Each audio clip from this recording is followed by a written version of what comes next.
The rain hammered against Lincoln High's windows like bullets, each drop exploding into 1,000 fragments before sliding down the glass. I should have left hours ago, but the stack of ungraded art projects on my desk seemed to mock me every time I glanced at the clock.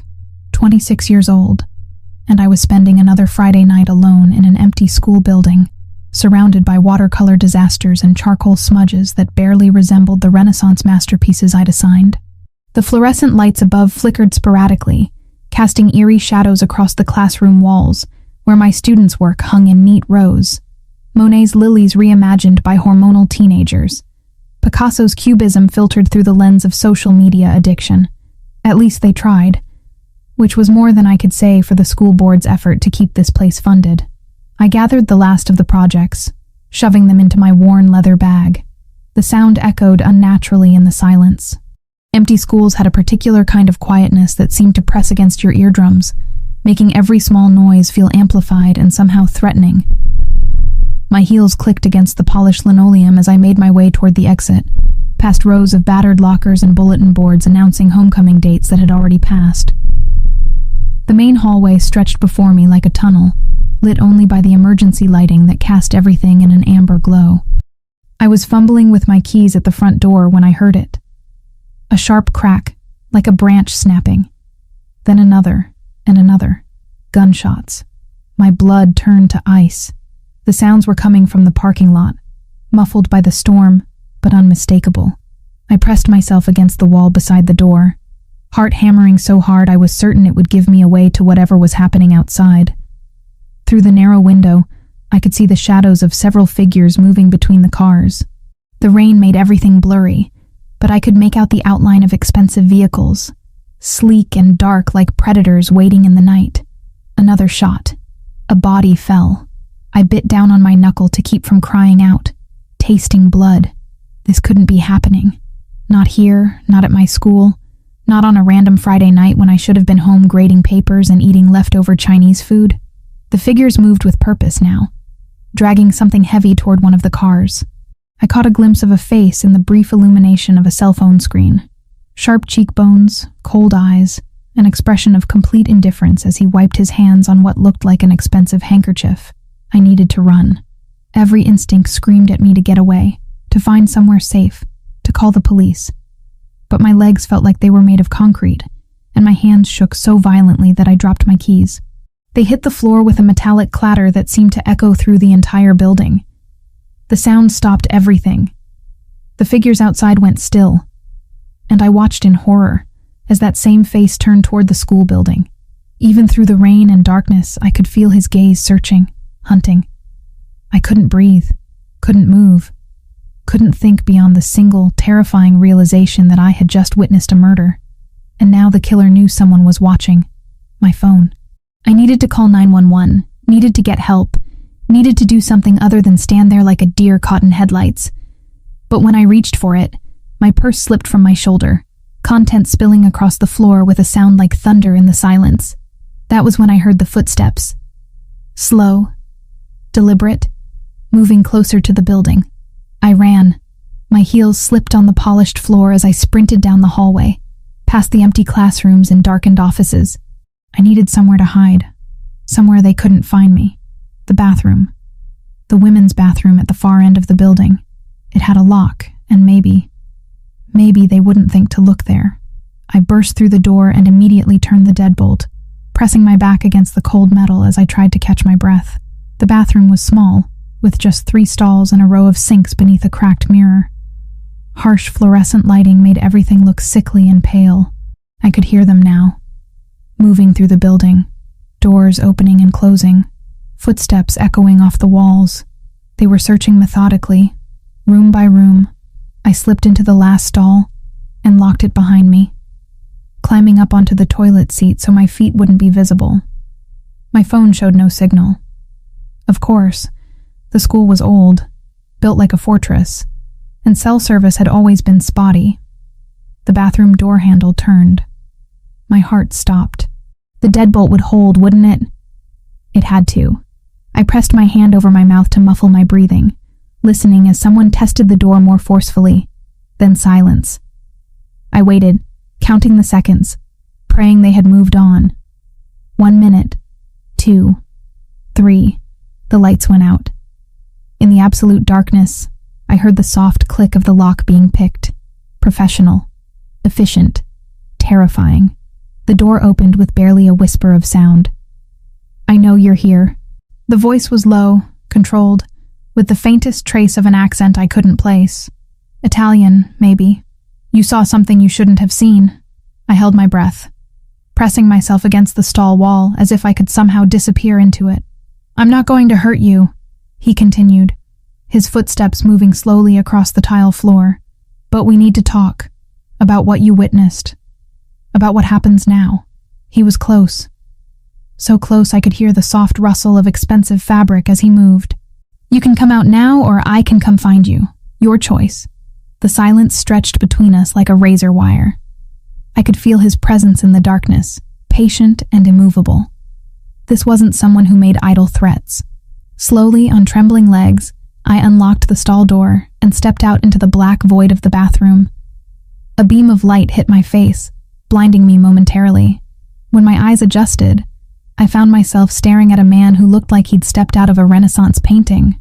Dark hair perfectly styled despite the rain, sharp features carved from marble, and eyes the color of winter ice that seemed to see straight through me. He was beautiful in the way that dangerous things often are. Deadly and compelling and absolutely terrifying. "Valentina Costa," he said, and my blood turned to ice water. He knew my name. 26 years old. Art teacher. Lives alone in apartment 3B on Maple Street. Parents died in a car accident 8 years ago. Left you with $30,000 in debt that you're still paying off. How do you... I make it my business to know these things. He stepped closer, and I caught the scent of expensive cologne mixed with something metallic. Blood. "The question is, Miss Costa, what am I going to do with you now?" I couldn't speak. Couldn't think. Could barely stand. "You saw something tonight. Something that could be problematic for me and my associates. That puts us both in a rather difficult position." "I won't tell anyone," I whispered. "I swear. I won't say anything to anyone." A ghost of a smile crossed his lips, but it didn't reach those ice-blue eyes. "I'm sure you believe that, but fear makes people do unpredictable things, and I've built my life on being able to predict exactly what people will do." He reached into his coat, and I flinched, expecting a weapon.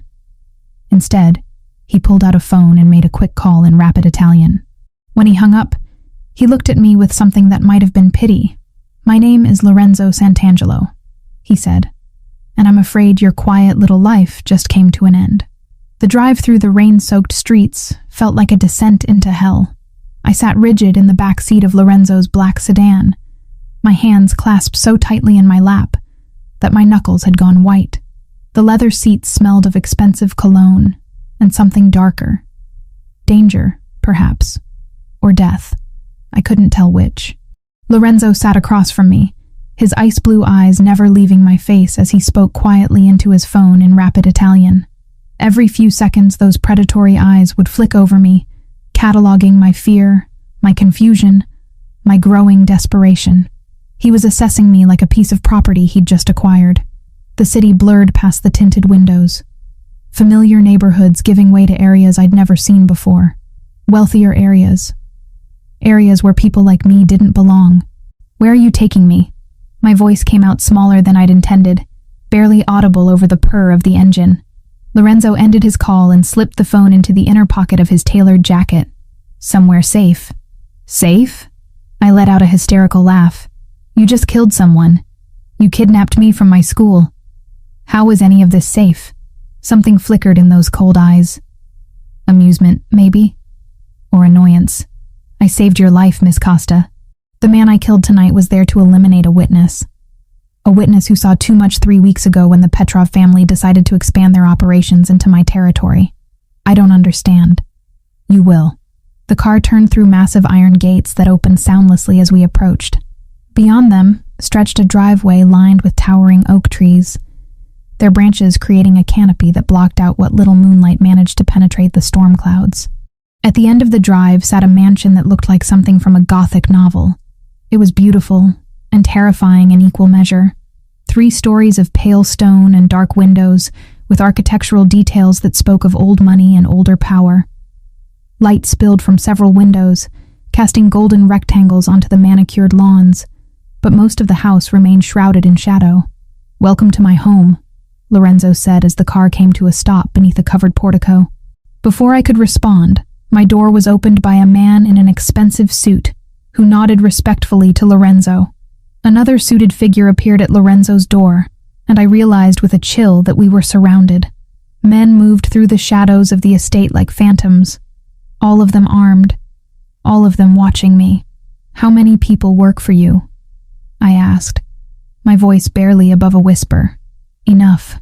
Lorenzo stepped out of the car and extended his hand to me. When I hesitated, his expression hardened. "I'm not going to ask again, Valentina." The way he said my name sent an involuntary shiver down my spine. Not threatening exactly, but absolute. Like he owned it now. Like he owned me.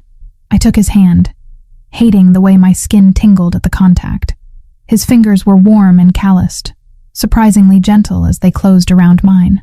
He helped me from the car with the practiced courtesy of a man who had been raised with old-world manners, even as everything about him screamed danger. The interior of the mansion was even more impressive than the exterior. We entered through massive double doors into a foyer that could have housed my entire apartment. Marble floors gleamed under crystal chandeliers, and oil paintings that looked like museum pieces lined the walls. A sweeping staircase curved up to the second floor, its banister carved from what looked like ebony. "This way," Lorenzo said, his hand still on the small of my back as he guided me deeper into the house. We passed through rooms that grew progressively more intimate. A formal living room with furniture that probably cost more than I made in a year. A library with floor-to-ceiling bookshelves and the lingering scent of aged paper and leather. Finally, we reached what appeared to be his private study. The room was decidedly masculine, with dark wood paneling and leather furniture arranged around a massive fireplace. A fire crackled in the hearth, casting dancing shadows across the walls. Behind an enormous desk sat rows of filing cabinets, and I caught a glimpse of multiple computer monitors displaying what looked like security feeds. "Sit," Lorenzo commanded, gesturing to one of 2 leather chairs positioned in front of the fireplace. I remained standing. "I want to go home." "That's not possible." "Why not?" "I told you I won't say anything about what I saw. I swear to you." "Your word means nothing." He moved behind his desk and withdrew a thick manila folder, which he tossed onto the coffee table between us. "Your name is Valentina Elena Costa. You're 26 years old, born in Chicago but moved to New York when you were 18 to attend art school. Your parents died in a car accident 8 years ago, leaving you with significant debt from your father's medical treatments." My blood turned to ice. "How do you know all that? You live alone in a 1-bedroom apartment on Maple Street that you can barely afford. You teach art at Lincoln High School for $38,000 a year, which isn't enough to cover your living expenses, let alone pay down your student loans and your father's medical debt. You have $17,000 in credit card debt. Your car is 12 years old and needs a new transmission, and you've been eating ramen noodles for dinner 4 nights a week for the past 6 months." Each word was like a physical blow. My entire pathetic life laid bare by this man who looked like a prince and spoke like the devil himself. You have no close friends, no romantic relationships, and the only family you have left is an elderly aunt in Florida who has dementia and doesn't remember your name. His voice was clinical, detached, as if he were reading a grocery list rather than dissecting my existence.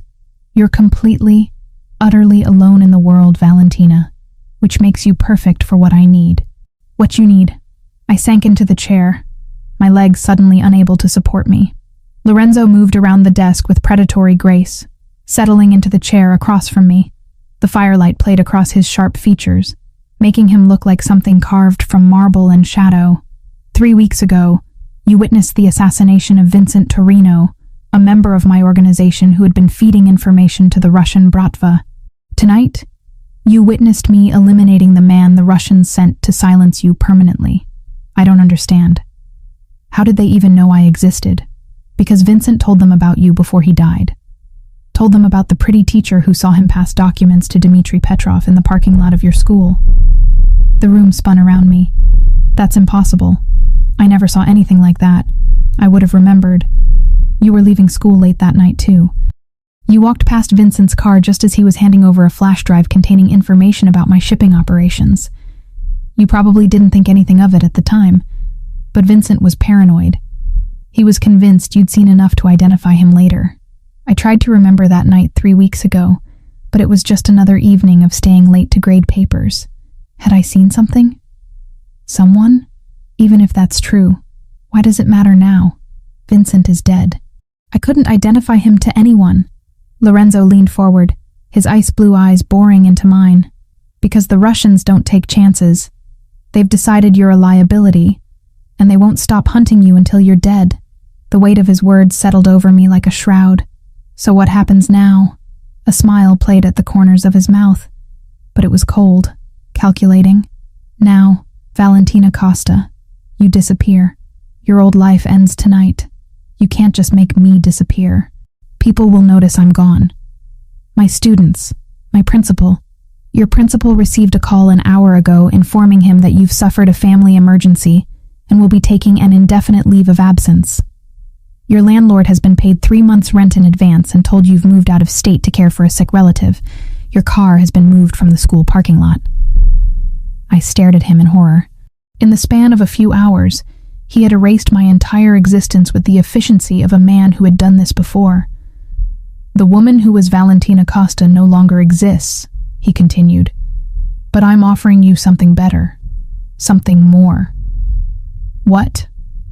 He stood and moved to a sideboard, pouring amber liquid from a crystal decanter into 2 glasses. He offered one to me, but I shook my head. Protection. Security. A life without fear or want. He took a sip of what I assumed was extremely expensive whiskey. In exchange for one thing. What? Your complete obedience. The word hung in the air between us like a challenge. I could see it in his eyes, the absolute certainty that I would comply, that I had no other choice. He was probably right. I won't be your prisoner. You won't be my prisoner, he agreed. You'll be my wife. The word wife hung in the air between us like a death sentence. I stared at Lorenzo Santangelo, searching his ice blue eyes for any sign that this was some kind of twisted joke. But there was nothing except cold calculation and absolute certainty. That's insane, I whispered. You can't just decide to marry someone you met an hour ago. I can do whatever I want, Valentina. That's what power means. I stood abruptly, the leather chair scraping against the hardwood floor. No, I won't do it. You can't make me. Lorenzo remained seated, completely unfazed by my outburst. He took another sip of his whiskey, studying me over the rim of the crystal glass like I was a painting he was considering purchasing. Sit down. I said no. The temperature in the room seemed to drop 10 degrees. When Lorenzo finally spoke, his voice carried the weight of absolute authority. Sit. Down.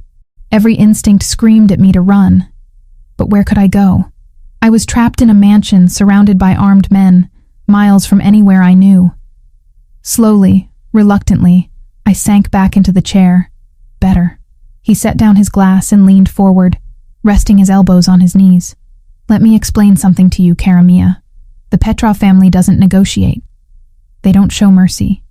They don't leave loose ends. Right now, you are the loosest of loose ends. But I told you, what you told me is irrelevant. They've already decided you're a threat. The only way to keep you alive is to make you untouchable. I wrapped my arms around myself, suddenly cold despite the fire crackling in the hearth. And marrying you makes me untouchable? Marriage to me makes you family. And in this world, familia is sacred. Even the Russians wouldn't dare touch the wife of Lorenzo Santangelo.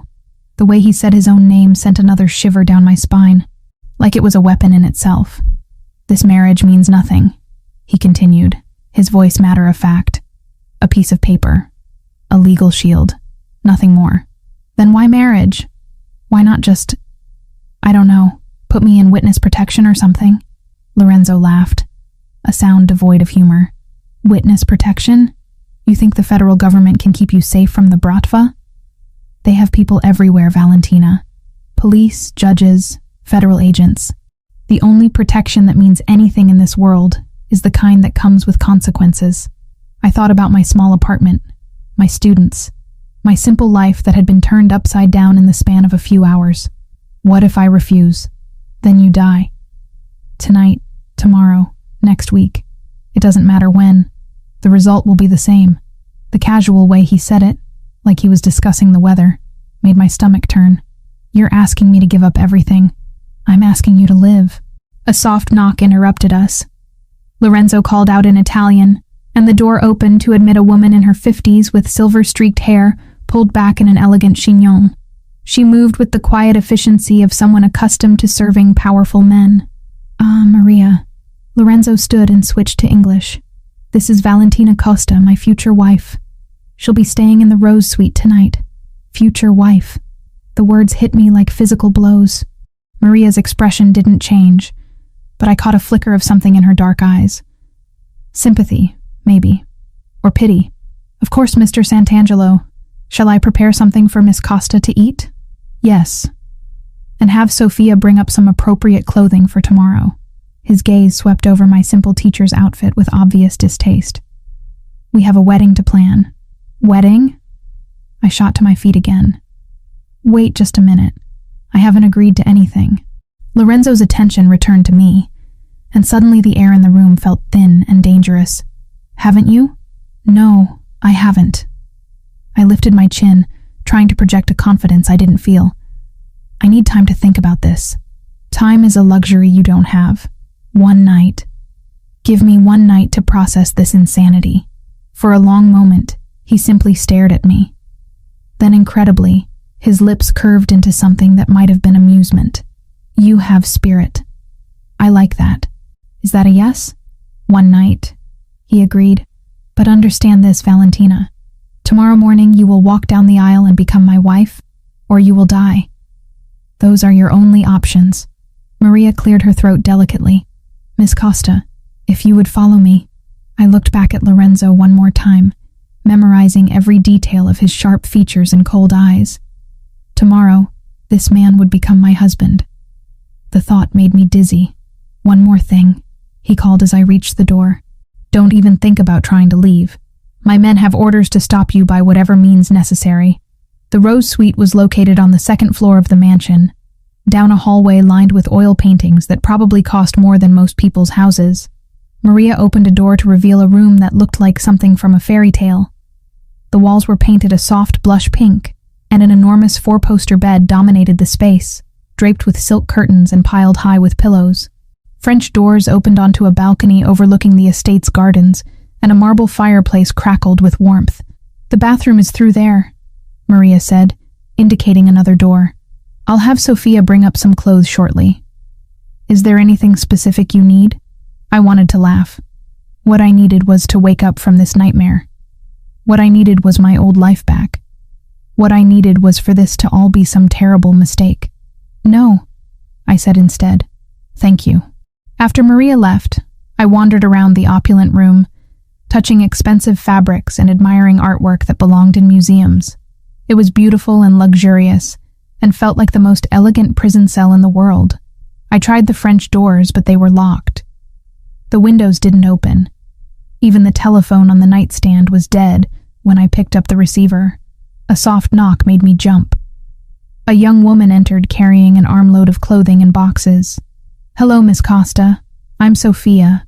She had the same dark eyes as Maria, but looked to be in her 20s. I brought some things for you to try on. She laid out dress after dress on the bed. Silk, cashmere, designer labels I recognized from magazines. In the boxes were shoes, lingerie, jewelry, everything a soon-to-be Mafia wife might need. How did you know my size? I asked. Sophia smiled. Mr. Santangelo is very thorough. Of course he was. The man had probably known my measurements before I even knew I existed. After Sophia left, I ran a bath in the marble tub, sinking into water that smelled of expensive oils, and trying not to think about tomorrow. But my mind wouldn't stop racing. Lorenzo Santangelo. I rolled the name around in my mouth, testing its weight. 32 years old, according to what I'd overheard during his phone conversations. Handsome in a way that made my breath catch, despite everything. Dangerous in a way that should have terrified me completely. Instead, I found myself remembering the way his eyes had sparked with amusement when I'd stood up to him, the way his voice had gentled slightly when he'd called me Cara Mia, the careful way he'd helped me from the car, like I was made of something precious. "This marriage means nothing," he'd said, but something in his expression had suggested otherwise. I stayed in the bath until the water grew cold, then wrapped myself in a silk robe and sat by the window, staring out at the grounds. Men in dark suits patrolled the perimeter, their presence a constant reminder that I was trapped. But was I really? The honest answer was that I'd been trapped long before tonight. Trapped by debt, by loneliness, by a life that felt like it was slowly suffocating me. At least this cage was beautiful. At least Lorenzo Santangelo looked at me like I was more than just a forgettable teacher living paycheck to paycheck. The thought was dangerous, I knew. This man was a killer. A criminal. Someone who lived in a world I couldn't even comprehend. But when he'd said my name, when he'd studied me with those ice-blue eyes, I'd felt more alive than I had in years. Tomorrow, I would become Valentina Santangelo. The thought should have horrified me. Instead, as I drifted off to sleep in the enormous bed, I found myself wondering what it would be like to belong to someone as powerful and compelling as Lorenzo, what it would be like to matter to someone like him, what it would be like to be his wife, even if the marriage meant nothing. But deep down, in a place I didn't want to acknowledge, I suspected it would mean everything. The morning light filtered through the silk curtains, casting everything in a golden hue that should have been beautiful, but felt ominous instead. I woke with the disorienting sensation of not knowing where I was, then remembered with a jolt that today was my wedding day. My wedding to a man I'd met less than 24 hours ago. A man who killed people for a living. A soft knock interrupted my spiraling thoughts. Sophia entered carrying a breakfast tray, and what looked like garment bags draped over her arm. "Good morning, Mrs. Santangelo," she said with a small smile. Mrs. Santangelo. The name sent a chill through me. "I'm not married yet. You will be in 3 hours. 3 hours. My stomach lurched. Sophia set the tray on the small table by the window and hung the garment bags in the walk-in closet. "Mr. Santangelo asked me to tell you that the ceremony will be small and private. Just family and close associates. How many people? Perhaps 20. 20 strangers watching me pledge my life to Lorenzo." The thought made my hands shake as I reached for the coffee. "What about my family?" The words slipped out before I could stop them. Sophia's expression softened. "I'm sorry, Miss Costa. Mr. Santangelo said there wasn't time to arrange for guests from your side." Of course there wasn't, because I didn't really have anyone left to invite anyway. The realization hit me like a physical blow. I was about to get married with no one there who actually cared about me. After Sophia left, I picked at the breakfast and tried to calm my racing heart. Through the window, I could see men setting up chairs in what appeared to be a garden behind the house. White roses and baby's breath adorned an archway that looked like something from a fairy tale. If I'd designed my own wedding, it might have looked exactly like this. The thought was dangerous, so I pushed it away. At exactly 10 o'clock, Maria knocked and entered with 2 other women I hadn't met before. One carried a professional makeup kit, the other what looked like hairstyling tools. "Time to get ready," Maria announced. The next 2 hours passed in a blur of preparation. My hair was styled into an elegant updo with soft curls framing my face. My makeup was applied with the skill of a professional artist, subtle but flawless. When they were finished, I barely recognized myself in the mirror. "Now for the dress," Maria said. She unzipped one of the garment bags to reveal a gown that took my breath away. It was ivory silk, simple yet elegant, with a fitted bodice and flowing skirt that would fall just to my ankles. The neckline was modest, but somehow still managed to be sensual, and delicate lace sleeves completed the look. "It's beautiful," I whispered. "Mr. Santangelo selected it personally," Maria said as she helped me step into the dress. "He has excellent taste." The dress fit perfectly, as if it had been made for me. Which, knowing Lorenzo's thoroughness, it probably had been. As Maria fastened the tiny buttons up the back, I caught sight of myself in the full-length mirror. I looked like a bride, a real bride, glowing and beautiful, and ready to marry the man she loved. The illusion was so perfect, it made my chest ache. A knock at the door interrupted the moment. "Come in," Maria called. The door opened, and Lorenzo stepped inside. He was dressed in an impeccably tailored black tuxedo that made him look like a prince from a dark fairy tale. His ice blue eyes swept over me, and for a moment, something flickered in their depths. "Beautiful," he said simply. The single word sent heat rushing through me. No one had ever looked at me the way Lorenzo was looking at me right now, like I was something precious and perfect, and entirely his. "Leave us," he said to the women, his gaze never leaving mine. When we were alone, he stepped closer. From his jacket pocket, he withdrew a small velvet box. "These were my mother's," he said, opening it to reveal a pair of pearl earrings surrounded by diamonds. "She died when I was 16. The admission was unexpected, revealing a crack in his carefully controlled facade. I found myself wondering what she'd been like, this woman who'd raised a son who could be both brutal killer and tender groom. "They're beautiful," I said. He moved behind me to fasten them, his fingers brushing against my neck as he worked. The contact sent shivers down my spine. "There's something else." From another pocket, he produced a pistol. Small, silver, elegant in its deadliness. "This is for you." I stared at the weapon in horror. "I can't. I don't know how to use that." "You'll learn. From this moment on, you'll never be without protection." He slipped the gun into a hidden pocket in my dress that I hadn't even noticed was there. The Petrovs are not known for their honor. Being my wife makes you a target as much as it makes you untouchable. The weight of the pistol against my hip was a constant reminder of the dangerous world I was entering. "Lorenzo, it's time," he said, offering me his arm. We walked through the mansion's corridors in silence, my heels clicking against marble floors, the train of my dress whispering behind me. Through tall windows, I could see the guests assembled in the garden, men in expensive suits with faces that looked carved from stone, and a few women who watched our approach with undisguised curiosity. The officiant was waiting beneath the rose-covered archway, an elderly man with kind eyes who looked completely out of place among the gathered criminals. When he smiled at me, I felt some of my terror ease slightly. Lorenzo and I took our positions, and the ceremony began. The words washed over me like a tide. Love, honor, cherish, till death do us part. Promises I'd dreamed of making to someone who truly loved me, now being spoken to a man who'd made it clear this marriage meant nothing. But when Lorenzo slipped the ring onto my finger, a stunning diamond that caught the afternoon light and threw rainbows across my dress, his touch was surprisingly gentle. And when his ice blue eyes met mine as he spoke his vows, there was something in them that looked almost like tenderness. "You may kiss the bride," the officiant announced. Lorenzo's hands came up to frame my face, his thumbs brushing across my cheekbones with infinite care. For a moment, we just looked at each other, and I could see a question in his eyes. Then his lips touched mine.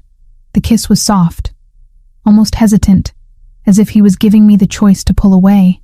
But instead of recoiling, I found myself leaning into him, my hands coming up to rest against his chest. His heart was beating as rapidly as mine. When we broke apart, his forehead rested against mine for just a moment. "Mrs. Santangelo," he whispered, so quietly that only I could hear.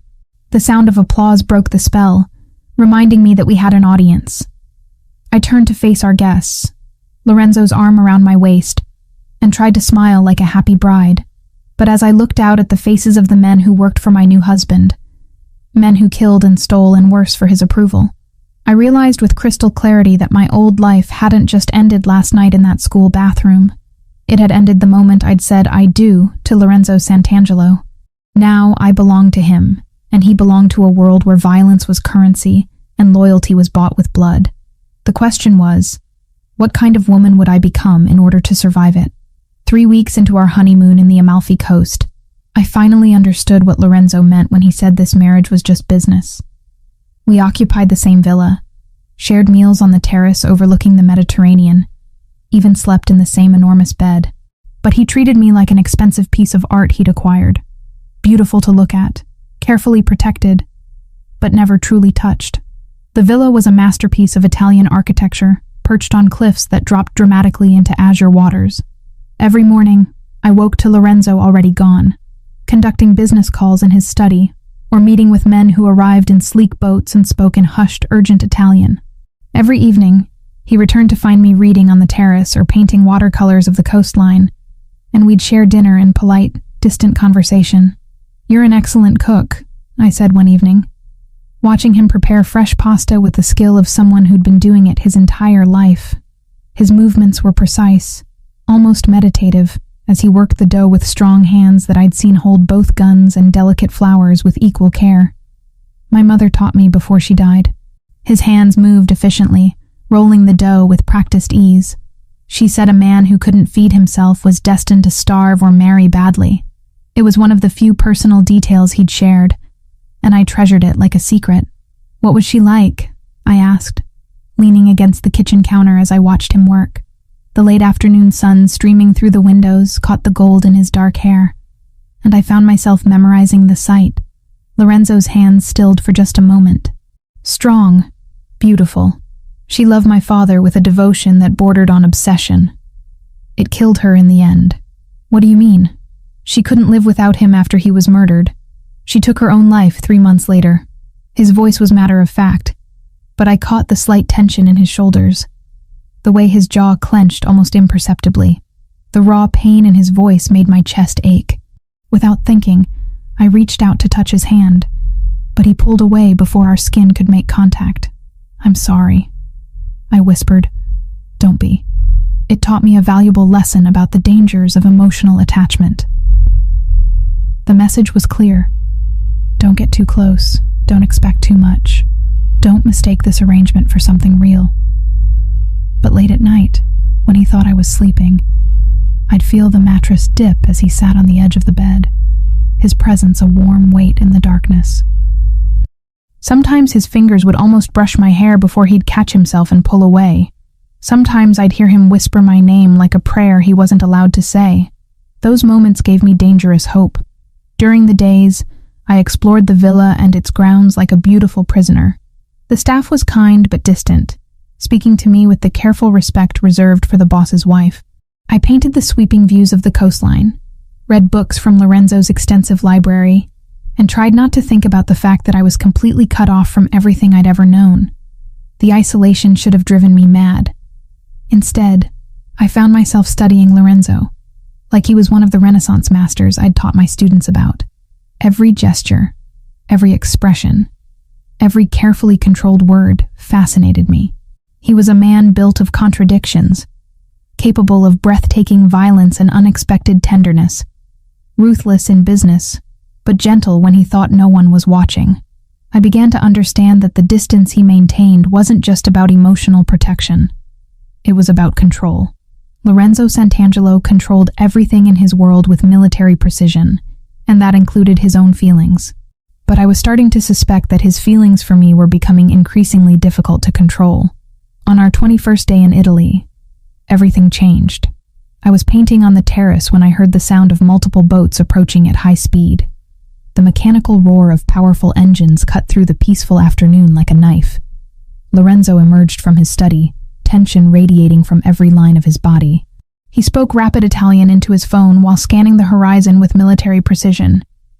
"Get inside," he commanded, his voice carrying an authority I'd never heard before. "Now." "What's happening?" "The Petrovs. They've found us." Terror flooded my system. I'd almost forgotten about the Russians in the idyllic bubble of our honeymoon. Almost forgotten that we were being hunted by people who wanted me dead for something I'd witnessed weeks ago in a school parking lot. Lorenzo grabbed my arm, pulling me toward the villa's interior. His grip was firm but careful, mindful of my strength even in his urgency. "There's a safe room behind the wine cellar. I need you to—" The first gunshot shattered the afternoon calm. Lorenzo shoved me to the ground as bullets sprayed across the terrace, destroying my easel and sending chunks of stone flying through the air like deadly confetti. My painting of the Mediterranean sunset dissolved into ribbons under the assault. The peaceful villa transformed into a war zone in seconds. "Stay low," Lorenzo shouted over the chaos. He'd drawn a gun from somewhere, his entire demeanor shifting from distant husband to lethal predator. The transformation was instantaneous and absolute. "Can you make it to the stairs?" More gunshots erupted from multiple directions. They weren't just attacking from the water. They'd surrounded us on land, too. Through the chaos, I could hear men shouting in Russian, their voices harsh and urgent. "Lorenzo!" I screamed as a bullet came so close to his head that it singed his perfectly styled hair. His ice-blue eyes met mine across the terrace, and for the first time since our wedding, I saw real emotion there. Fear. Not for himself, but for me. "Go!" he roared. "Get to the safe room." But I couldn't move. Couldn't think. Couldn't process that this beautiful place where we'd been playing house had become a battlefield where people were trying to kill us.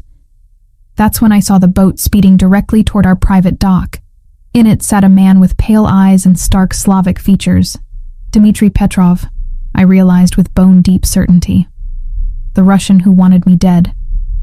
Even from a distance, I could see the cold satisfaction on his face as he surveyed the chaos his men had created. Lorenzo followed my gaze, and his face went completely still. "Merda," he breathed, his voice carrying a note of genuine concern that chilled me more than the gunfire. He spoke rapidly into his phone, but I could tell from his expression that help was too far away. We were on our own against however many men Petrov had brought with him. "Valentina, listen to me." He crawled across the stone floor to where I lay frozen. Blood was seeping through his white shirt from a graze on his arm, but he ignored it completely. "In about 60 seconds, Dmitry Petrov is going to walk through that door. When he does, I need you to run.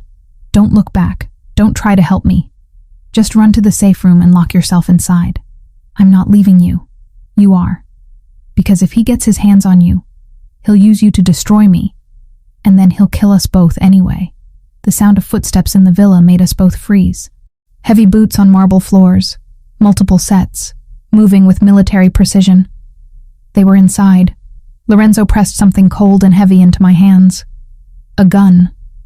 The one he'd given me on our wedding day that I'd never thought I'd actually need to use. "Remember what I taught you," he whispered, his breath warm against my ear. "Safety off, aim for the center of mass, squeeze, don't pull the trigger. And Valentina," his voice caught slightly, "whatever happens, know that you gave me something I never thought I could have." "What?" "Hope." The footsteps were getting closer, accompanied by harsh Russian voices. Lorenzo kissed me then, hard and desperate and full of all the emotion he'd been holding back for weeks. When he pulled away, his eyes were fierce with something that looked remarkably like love. "I should have told you," he said. "This marriage, it stopped being business the moment I put that ring on your finger." Then he was gone, moving with lethal grace toward the villa's interior, drawing the attackers away from me with his own body as bait. I heard shouting in Russian and Italian, then gunfire. So much gunfire that the walls seemed to shake with it. But I didn't run to the safe room like he'd commanded. Instead, I found myself moving toward the sound of battle, the gun steady in my hands, my heart pounding with a mixture of terror and something else. Something fierce and protective and absolutely certain. Lorenzo Santangelo was my husband. He might have married me for business. But somewhere along the way, I'd fallen in love with him, and I'd be damned if I was going to hide in a closet while he fought for our lives alone. The thought should have horrified me, that I was willing to kill for him, willing to die for him. But instead, it felt like the truest thing I'd ever known. When I reached the villa's main room, I saw Lorenzo backed against the wall, bleeding from wounds in his shoulder and thigh, facing 3 armed Russians. Dmitry Petrov stood in the center, his pale eyes filled with cold satisfaction as he surveyed his cornered prey. "The famous Lorenzo Santangelo," Dmitry said in accented English. "Not so powerful now, are you? Where's your pretty little wife?" "Go to hell," Lorenzo snarled, though I could see the exhaustion in his posture, the way he favored his injured leg. Dmitry smiled, an expression devoid of warmth or humanity. "I think I'll find her myself. After I finish with you, I have such plans for the little teacher who thought she could witness my business and live to tell about it." That's when I stepped out of the shadows, gun raised, hands steady despite the adrenaline coursing through my veins. "You found me," I said. All 4 men turned in shock, but I kept my weapon trained on Dmitry, remembering everything Lorenzo had taught me during our quiet evenings on the terrace. "Mrs. Santangelo," Dmitry said, his smile widening into something predatory. "How thoughtful of you to join us. Though I must say, you're not quite what I expected from a Mafia wife." "Let him go." Dmitri laughed, a sound like breaking glass. "You think you can threaten me, little teacher? You don't have the stomach for this world. You don't have what it takes to pull that trigger." "You're right," I said calmly, my voice steadier than I felt. 3 weeks ago, I couldn't have hurt anyone. I spent my whole life avoiding conflict, trying to help people instead of hurting them. But you made one mistake, Dmitri. "And what's that?" I thought about Lorenzo's gentle hands teaching me to cook, his quiet presence in the darkness, the way he'd kissed me like I was precious and fragile and worth dying for. "You threatened my husband." I squeezed the trigger. The gunshot echoed through the villa like thunder, and Dmitri Petrov stumbled backward, clutching his shoulder where my bullet had found its mark. Blood seeped between his fingers as he stared at me in shock, his pale eyes wide with disbelief. "You shot me," he said, as if he couldn't quite process what had happened. "I warned you," I replied, keeping the gun trained on him even as my hands shook with adrenaline. "I told you to let him go." The other 2 Russians raised their weapons toward me, but Lorenzo moved with lightning speed despite his injuries. In one fluid motion, he disarmed the nearest man and put a bullet in the second before they could fire. The sound of gunshots filled the air again, mixing with Dmitri's pained curses in Russian. "Valentina, get down!" Lorenzo shouted as more men poured into the villa from outside. I dropped behind an overturned marble table just as automatic gunfire sprayed across the room. Chunks of priceless art and centuries-old furniture exploded around us. Through the chaos, I could see Lorenzo moving like a man possessed, taking cover behind a stone pillar as he returned fire with deadly precision. "How many more are there?" I called out to him. "Too many," he replied grimly, "but I called for backup before they breached the perimeter. My men should be here soon." "Should be? Pray they are." Dmitri was still standing, though he swayed from blood loss. He barked orders in Russian to his men, and I watched in horror as 3 more armed figures appeared at the villa's entrance. We were outnumbered at least 6-1.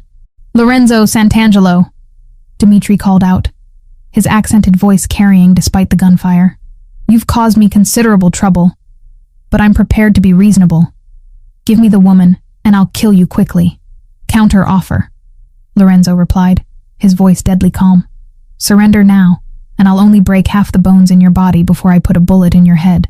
Dmitri laughed, a sound devoid of humor. Still so arrogant, even when you're bleeding to death. I looked at Lorenzo and saw that Dmitri was right. The wounds he'd sustained were worse than I'd realized. His shirt was soaked with blood, and I could see the pain etched in the lines around his eyes, though his hands remained steady as he continued to return fire. "Valentina," he said quietly, reloading his weapon with practiced efficiency. "There's something I need you to know." "What?" "The safe room has a direct line to my security team. If something happens to me, nothing's going to happen to you. If something happens," he continued firmly, "get to that room and tell them Code Omega. They'll know what to do." "What's Code Omega?" Lorenzo's ice-blue eyes met mine across the chaos. "Nuclear option. It means eliminate everyone who isn't family." The weight of his words settled over me. He was preparing for the possibility that we might not both survive this, that he might not survive this. "I love you," I said suddenly, the words torn from my chest like a physical thing. For a moment, everything else faded away. The gunfire, the danger, the blood, none of it mattered. There was only Lorenzo's face, his eyes widening with something that looked like wonder. "Cosa hai detto?" he whispered. "What did you say?" "I said I love you, Lorenzo Sant'Angelo. This marriage stopped being business for me the moment you kissed me at the altar." A smile transformed his face, making him look younger, softer, like the man he might have been in a different life. "Ti amo anch'io, cara mia. I love you too." The sound of helicopters approaching interrupted the moment. Through the villa's shattered windows, I could see black aircraft descending toward the estate, and my heart leaped with hope. "Cavalry's here," Lorenzo said with grim satisfaction. But Dmitri wasn't finished. With a roar of rage, he lunged from his cover, gun raised not at Lorenzo but at me. Time seemed to slow as I saw his finger tighten on the trigger. saw the hatred burning in his pale eyes. Lorenzo moved without hesitation, throwing himself between us just as Dimitri fired. The bullet meant for me caught Lorenzo in the chest, and he went down hard. "No!" I screamed, abandoning my cover to reach him. I dropped to my knees beside him, pressing my hands against the wound as blood poured between my fingers. "Lorenzo, stay with me. Please, stay with me." His breathing was shallow, labored. "Valentina, don't talk. Save your strength. Help is coming." Around us, the villa erupted in chaos as Lorenzo's men repelled through the windows and engaged the remaining Russians. The firefight was brief but intense. I heard Dimitri cry out in pain, then fall silent. When the gunfire finally stopped, the silence was deafening. "Mrs. Santangelo!" A man in tactical gear approached us cautiously. "I'm Captain Martinez, Lorenzo's head of security. We need to get him to a hospital immediately." "Is it bad?" I asked, though I already knew the answer from the amount of blood. "Bad enough, but he's survived worse." Martinez spoke rapidly into his radio, calling for a medical helicopter. "Ma'am, we need to move him now. I'm coming with you." "That's not advisable." "You should—" "I'm coming with my husband," I said firmly, using the voice I'd perfected for dealing with difficult students. "And I'm not going to ask again." Martinez looked at Lorenzo, who managed a weak nod. "She comes," Lorenzo whispered. The helicopter ride to the hospital was the longest 20 minutes of my life. Lorenzo drifted in and out of consciousness, his hand clutching mine with what little strength he had left. "Don't leave me," I whispered, pressing my lips to his knuckles. "I just found you. Don't you dare leave me." "Not going anywhere," he managed. "You shot Dmitri Petrov, my wife, shot the head of the Russian Bratva." Despite everything, I found myself smiling. Is that impressive? Terrifying, incredibly sexy, and completely insane. His eyes fluttered closed. Perfect Mafia wife material. The doctors took him away the moment we reached the hospital, leaving me alone in a waiting room that smelled of antiseptic and fear. I was still wearing my paint-stained clothes from the morning, now decorated with Lorenzo's blood. My hands shook as I tried to process everything that had happened. I had killed a man today. Shot Dmitri Petrov without hesitation when he threatened Lorenzo. The thought should have horrified me, but all I felt was a fierce satisfaction that I'd protected the man I loved. Hours passed before a surgeon finally emerged to find me. "Mrs. Santangelo, your husband is stable." The bullet missed his heart by inches, but we were able to repair the damage. He's going to need extensive recovery time, but he should make a full recovery. The relief was so overwhelming that I nearly collapsed. "Can I see him?" "He's sedated right now, but yes. Room 312. Lorenzo looked smaller in the hospital bed, connected to machines that beeped and hummed around him. But he was breathing. He was alive. I took the chair beside his bed and settled in to wait. When he finally woke, 12 hours later, the first thing he did was look for me. "Cara mia," he said, his voice hoarse but warm with relief. "You're here. Where else would I be?" I leaned forward to brush a kiss across his forehead. "How do you feel?" "Like I've been shot by a Russian psychopath." He tried to sit up and winced. "But alive, thanks to you." "Thanks to me?" "Lorenzo, you took a bullet meant for me, and you shot the man who fired it. We're even." I laughed despite myself. "Is this what marriage to you is going to be like? Taking turns saving each other's lives?" Lorenzo's expression grew serious. "Valentina, about what I said in the villa. That you love me? I hope you meant it, because I meant what I said too. I meant every word." He reached up to cup my face with his uninjured hand. "When I married you, I told myself it was just business. A convenient solution to keep you safe. But somewhere between our wedding day and watching you paint on that terrace, you became everything to me." "Just so we're clear," I said, settling more comfortably in my chair. "This marriage definitely means something now." "Everything," he agreed. "It means everything." Outside the hospital window, the Italian sun was setting over the Mediterranean, painting the sky in shades of gold and crimson. Tomorrow, we would have to deal with the aftermath of what had happened at the villa. There would be police reports, rival families to negotiate with, and the complex business of running a criminal empire while recovering from gunshot wounds. But tonight, all that mattered was that we were both alive, both whole, and both finally ready to admit that somewhere between a forced marriage and a mafia war, we had found something neither of us had been looking for. We had found love. 2 months after the attack at the villa, Lorenzo was finally cleared for normal activity. The doctors had been cautiously optimistic throughout his recovery, but seeing him move without wincing for the first time since Italy felt like a miracle. We were back in New York, in the mansion that had become my home, though it felt different now. The walls that had once seemed like a prison now felt like a sanctuary. Every room held memories of our strange courtship. The library where we'd shared our first real conversation. The study where he'd proposed this arrangement that had become so much more. "You're staring," Lorenzo said without looking up from the financial reports spread across his desk. Even recovery hadn't slowed his work ethic. "I'm admiring," I corrected, curling deeper into the leather chair where I'd taken to spending my afternoons while he worked. "There's a difference." "Is there?" He finally looked up, those ice-blue eyes warm with affection. "And what exactly are you admiring, Mrs. Santangelo?" The name still sent a thrill through me. Mrs. Santangelo. Not just a legal shield anymore, but a title I wore with pride. "Everything," I admitted.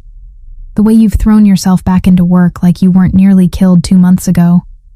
The way you still insist on making breakfast every morning, even though we have 3 people who could do it for us. The way you look at me like I'm some kind of miracle instead of the woman who accidentally married into the Mafia." Lorenzo set down his pen and gave me his full attention. "You know what I see when I look at you?" "What?" "The woman who shot Dmitry Petrov without hesitation when he threatened her husband. The woman who refused to hide in a safe room while I fought for our lives. The woman who made me believe in something I thought was just a fairy tale." "What's that?" "Love that's worth dying for."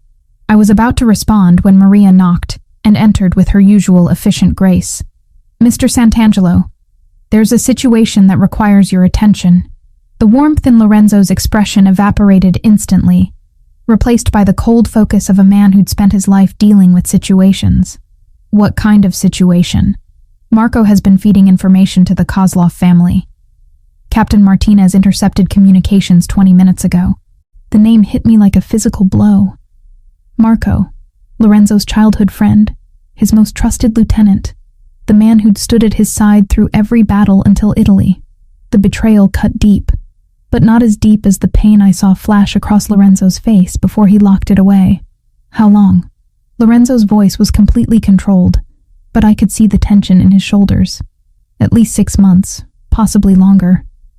The Kozlovs have been planning a coordinated strike on your shipping operations. Marco provided them with schedules, routes, security protocols. Where is he now?" "Detained in the warehouse on 5th Street, awaiting your orders."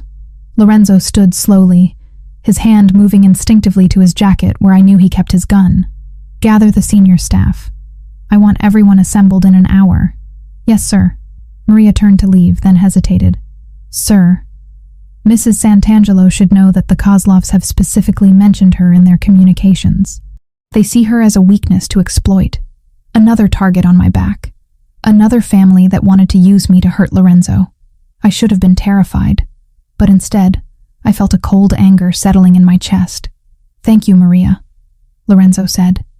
"Double the security detail around the house. No one gets in or out without my personal authorization." After Maria left, silence stretched between us. Lorenzo stared out the window at his perfectly maintained grounds, his jaw clenched with the effort of controlling his emotions. "He was like a brother to me," he said finally. "I know. I trusted him with everything. With you."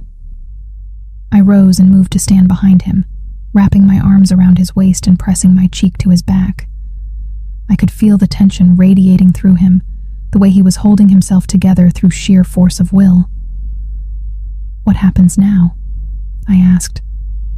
"Now he dies. And the Kozlovs learn what happens to people who threaten what's mine." The finality in his voice should have frightened me. Instead, it felt like a promise of protection, a vow that he would eliminate any threat to our life together. "I want to be there," I said. Lorenzo turned in my arms, his eyes wide with shock. "What?" "When you confront Marco, I want to be there." "Absolutely not. It's too dangerous, and besides..." Besides what? I'm too soft? Too innocent? I stepped back, meeting his gaze steadily.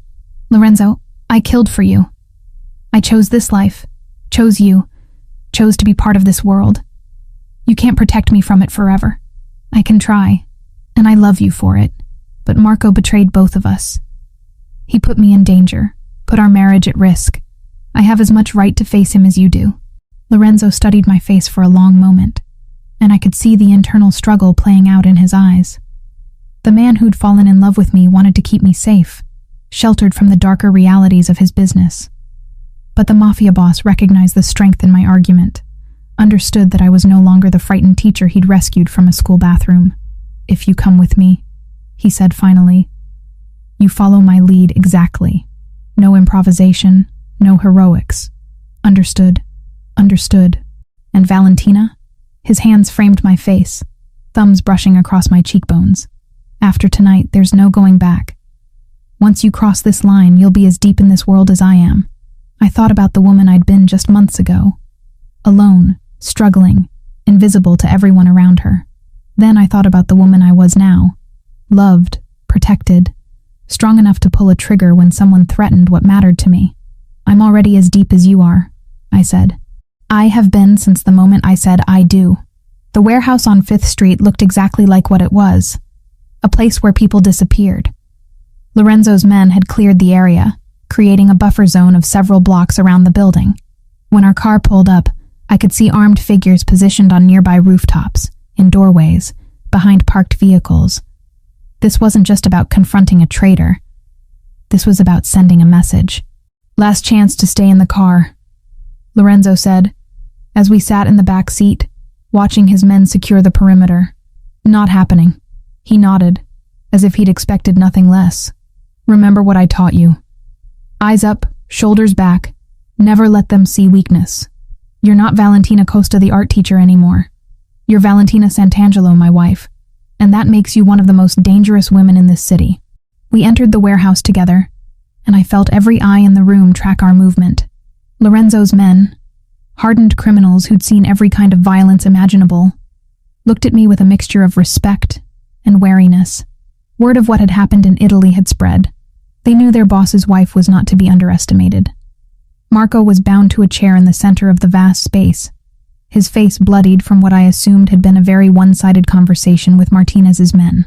When he saw us approaching, his eyes went first to Lorenzo, then to me, and I saw the moment he realized what my presence meant.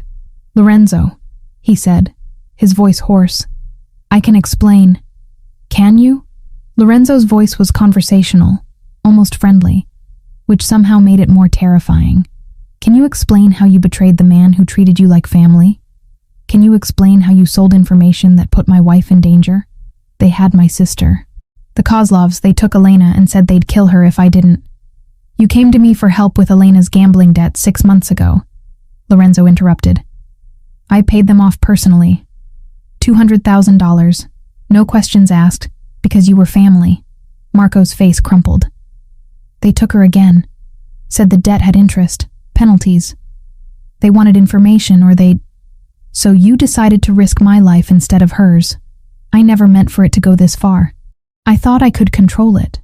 Feed them enough to keep Elena safe, but not enough to really hurt you.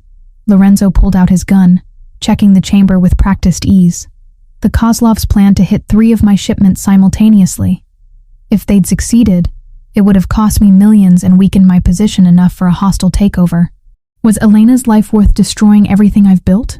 She's my sister, and Valentina is my wife. Lorenzo's control finally cracked, his voice echoing through the warehouse. You put her in the crosshairs of the Russian Bratva because you were too proud to ask for help. I stepped forward, feeling every gun in the room track my movement. Where is Elena now, Marco? His eyes met mine, and I saw desperation there, and grief, and the terrible knowledge of what was about to happen to him. Safe, he whispered. Martinez's team extracted her 3 hours ago. She doesn't know about any of this. Good, I said simply. Then she'll mourn you as a brother, not as a traitor. Marco's eyes widened with shock. He'd expected mercy from me, perhaps. Expected the art teacher to plead for his life, to soften Lorenzo's resolve. Instead, he found something harder, colder. He found a woman who'd learned that sometimes love meant being willing to destroy anyone who threatened it. "Valentina, please," he began. "You betrayed my husband," I said, my voice carrying clearly through the silent warehouse. "You put our marriage, our life, our future at risk because you thought Lorenzo would forgive you anything. But there are some lines you don't cross, Marco. Some betrayals that can't be forgiven." Lorenzo looked at me with something that might have been pride, then turned his attention back to Marco. "Any last words?" "Tell Elena I'm sorry. Tell her I love her. I will." The gunshot was deafeningly loud in the enclosed space, echoing off concrete walls and steel beams. Marco slumped forward, and just like that, a chapter of Lorenzo's life was closed forever. "Clean this up," Lorenzo commanded, holstering his weapon. "And send flowers to Elena. Anonymous but expensive. She's lost enough." As we walked back to the car, I felt the weight of what had just happened settling over me. I'd watched my husband execute a man who'd been like a brother to him, and I'd felt no pity, no regret, only satisfaction that the threat had been eliminated. "How do you feel?" Lorenzo asked as we settled into the back seat. "Like myself," I said, and realized it was true, like exactly who I was meant to be. Lorenzo pulled me closer, his lips brushing against my temple. "Welcome to the family business, Mrs. Santangelo." Outside the warehouse, his men were already implementing the plan to eliminate the Kozlov threat permanently. By morning, the Russian family would be nothing more than a memory. Another cautionary tale about the price of threatening Lorenzo Santangelo's wife. I closed my eyes and rested my head on Lorenzo's shoulder, feeling completely at peace for the first time since our wedding day. This was my life now. Dangerous, violent, unforgiving to enemies, but fiercely protective of family. And I wouldn't trade it for anything. 2 years later, I stood in our renovated library, watching Lorenzo pace while speaking rapid Italian into his phone. The conversation was heated, something about shipping routes and territory disputes, but his voice carried the absolute authority of a man who'd consolidated his power completely. The room looked different now. Where once it had felt like a museum, now it felt like home. My paintings hung on the walls alongside the priceless art Lorenzo had inherited, and the massive desk near the window held both his business files and my art supplies.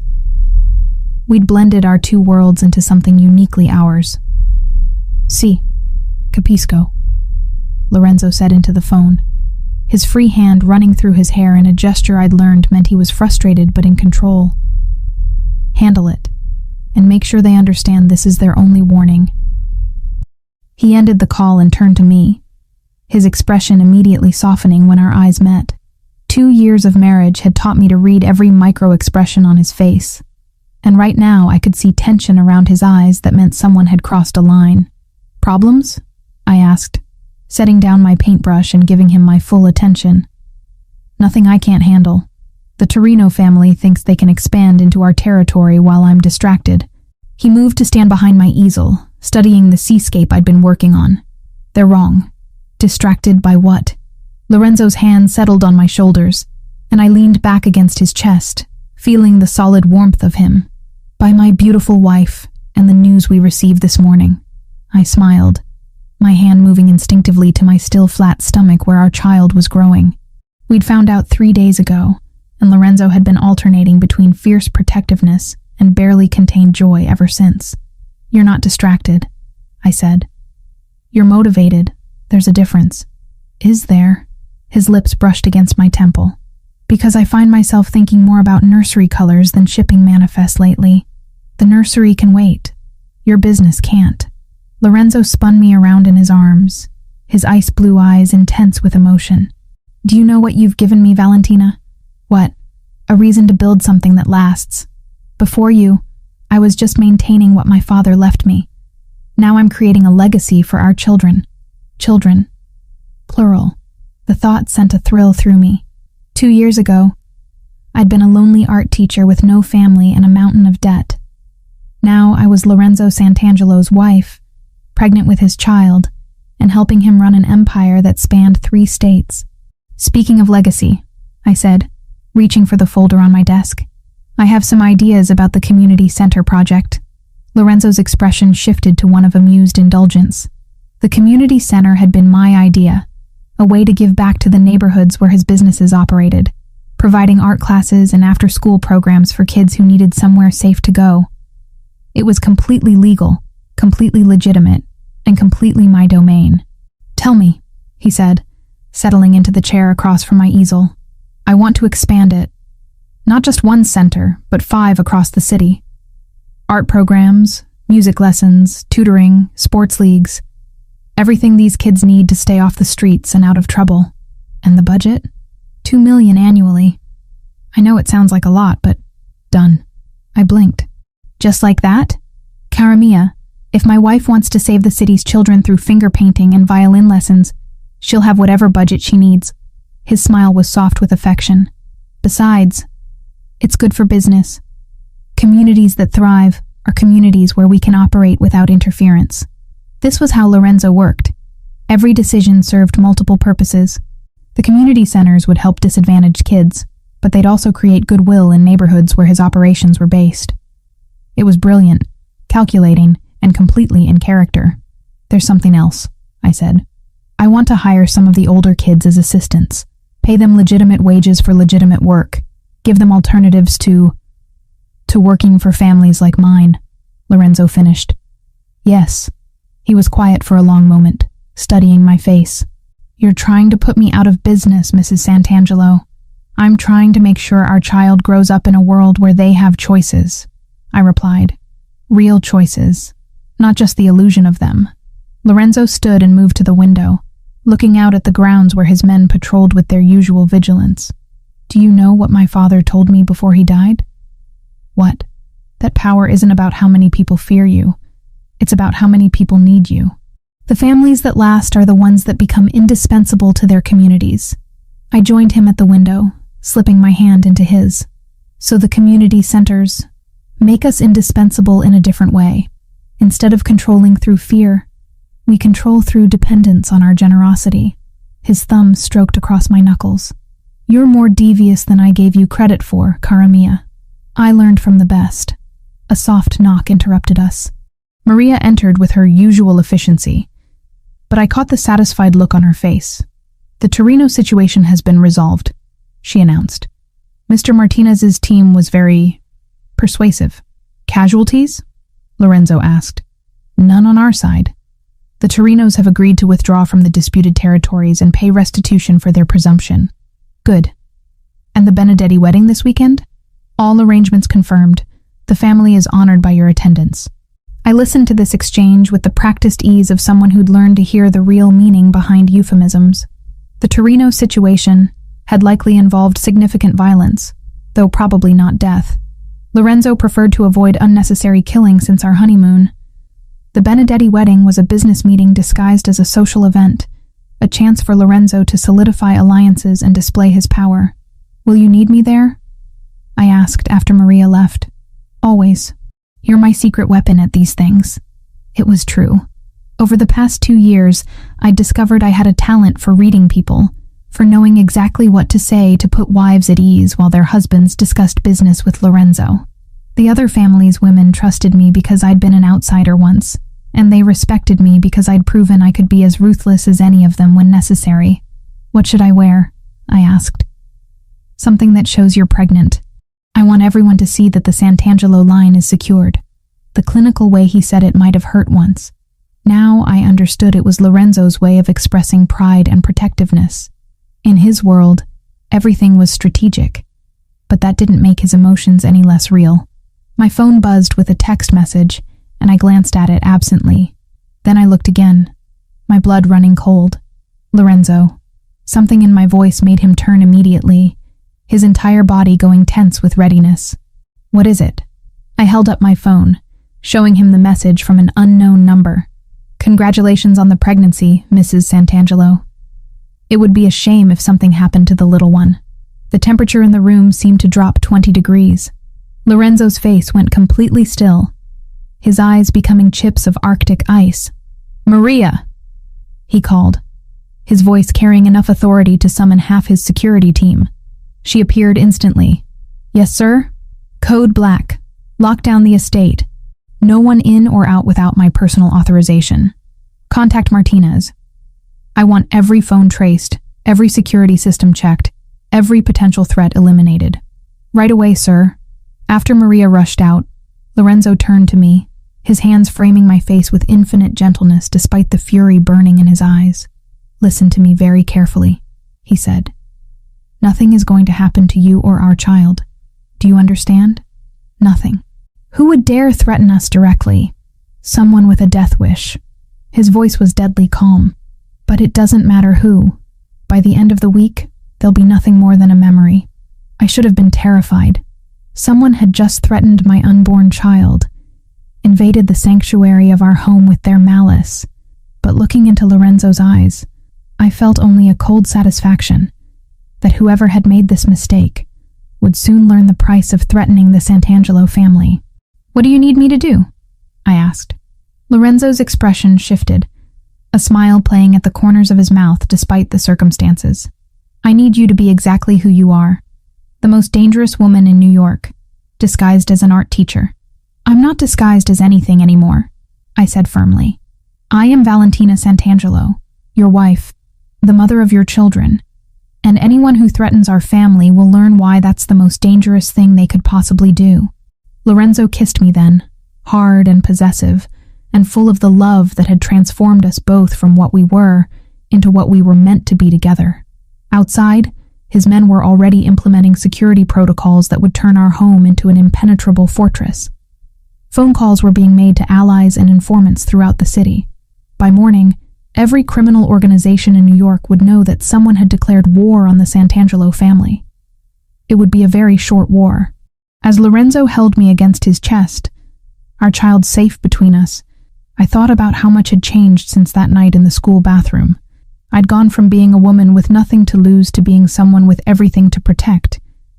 And I would protect it all, with the same ruthless determination that had made Lorenzo the most feared man in the city. This marriage had stopped being business long ago. Now it was something far more powerful. It was love backed by absolute power, and there was nothing in the world more dangerous than that.